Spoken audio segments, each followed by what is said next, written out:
Ndichikugamuchirai zvekare pano paHatirari 263 kana uchiri munyowani pathis YouTube channel kusubscribe mahara wotina on the notification bell. Ndichizivisa kune avo vasati vasubscribe vachangotanga kutibata muzuva ranhasi. Wakasubscribe pathis YouTube channel zvinobatsira kuti iwewe urambe uri kumberi panyaya dzemanews updates. Zvinobatsira kuti usazosaririre pane amwe maupdates atinodzoka nawo munguva inotevera. Uyezve malikes enyu akatikoshera zvikuru. Zvinobatsira kuti video rineri ringe richiiswa pachinhambwe chepamusoro-soro, ringe richionekwawo nehama neshamwari vanenge vasina kubatsirikana nekuona kungovhura YouTube wobva wariona. Zvinobatsira kuti risvitswe ikoko kwavari kana kuvashera kuma WhatsApp groups. Zvinobatsira kuti vaone. Sechiziviso ichi chaziviswa namadzibaba veshanduko, ndabva ndangoti regai ndimhanye nacho makasike kuona. Tichingoti muve neChristmas yakanaka, ndozuva ratatarisana naro kwese kwamuri ikoko. Mwari ndavatisvitse tese tiri vapenyu, tipedze goredzva iri tiri vapenyu tine utano hwakakwana. Tichiyambira kune avo vanofamba nengoro dzemoto, tindatityairei mota mune zvakanaka. Zvinoitika hazvizikanwe. Ndinogara ndichipa yambiro kubva pano paHatirari 263 tozivisana maupdates, topanana yambiro yeupenyu. Update yanoizva muzora ranhasi iupdate yamadzibaba veshanduko. Madzibaba veshanduko vazivisawo futi shoko rekuti Christmas yenyu ndaive riri zuva rakanaka neNew Year. Asi zvavazivisa mashoko aya, pane mashoko avazobatanidza vachitaurawo pamashoko avataura iwayo. Mashoko aya aita kuti maZimbabwenzi atye, apanike, avhunduke. Ndo saka video iri riri kutenderera mastreets esocial media.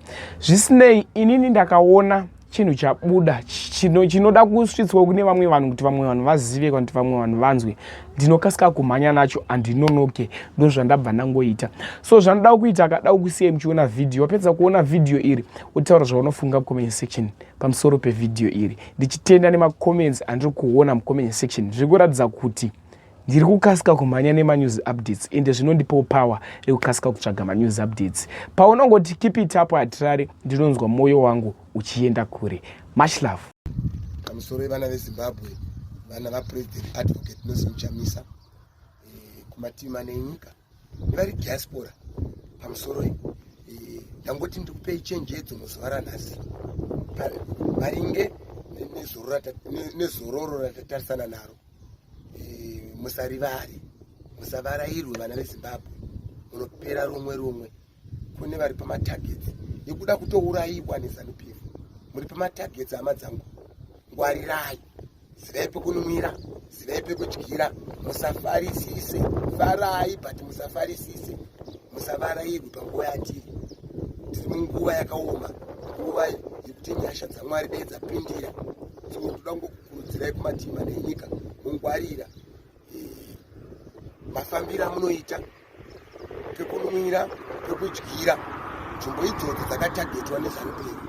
So ndoda kukurudzirai vana veZimbabwe, vana vaPresident Chamisa, kuti ngwarirai, musarivare pakuzororo ratatarisana naro.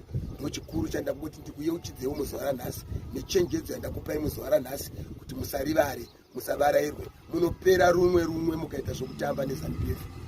ZANU-PF yakakutarisai nemaziso matsvuku, saka vane kutagetai munzvimbo nguva idzo dzezororo idzi, nguva dzamunofarisa nonguva dzavanoganhura upenyu hwenyu. Ndatenda vana veZimbabwe, muve nezuva rakanaka. Ndatenda kumatima nenyika kwose kwamuri, ndichiti aiwa, happy new year,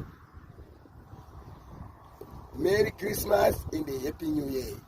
Goodbye. Thank you very much vana veZimbabwe, vana vaPresident Chamisa. Ngatirambe takashinga, zvakuda kushinga nekubatana kuti zvinhu zvacho zvichifambire zvakanaka. Ndatenda.